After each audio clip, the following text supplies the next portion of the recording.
The Paupers' origins trace back to a garage band called the Spats from Toronto, Canada in 1965, with Skip Prokop on drums, Bill Marion on rhythm guitar and vocals, as well as Danny Gerard, bass, and Chuck Beal, lead guitar. Not to mention the band was rumored to practice for an astounding 13 hours a day. While all this may be important, especially the band signing to the Toronto Red Leaf label, today I'll mostly be focusing on the Paupers' disastrous, quote-unquote, performance at the Monterey Pop Festival.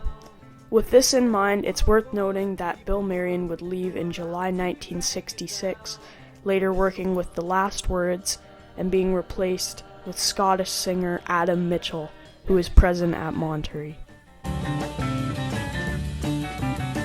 The Monterey Pop Festival was a 3-day hippie celebration on June 16th to 18th, 1967 in the Monterey Fairgrounds in California, featuring acts such as The Who, Jimi Hendrix, The Association, Mamas and the Papas, Janis Joplin, Jefferson Airplane, Steve Miller, The Byrds, the Buffalo Springfield with David Crosby, and more.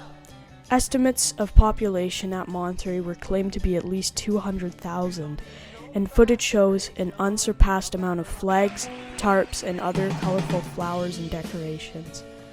On the financial side, Woodstock 2 years later became a free festival, while Monterey donated funds to charity. Hey, is that stomping all over my face?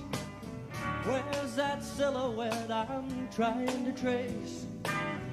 On the evening of Friday, June 16th, David Crosby announced the Paupers to a crowd of more than 30,000 people, after a more pop-driven start to the event by the Association. Yeah, and then along comes Mary. Does she wanna give me kicks? If you lost any chicken, give me pickle family.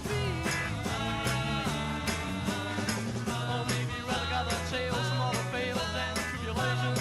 No one ever seen it. With me glad I was you out, but never if you come to so sweet as a punch. It's all about too far. When big desire is the fire. Contradicting the Association, the group started having problems within minutes, with Chuck Beal's guitar amp suddenly giving out, and when turned back on, letting out a somewhat consistent sputtering sound, quote-unquote. As if things could not get any worse, their bassist, Danny Gerard, wasn't sounding coherent with the band, due to a recent dose of LSD or acid.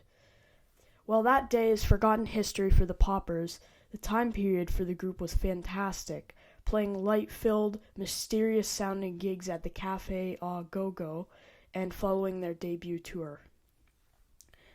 Now here's where things get weird. A clip on YouTube features audio claimed to be of the band at Monterey. The song being played is Think I Care from their first album. Have a listen.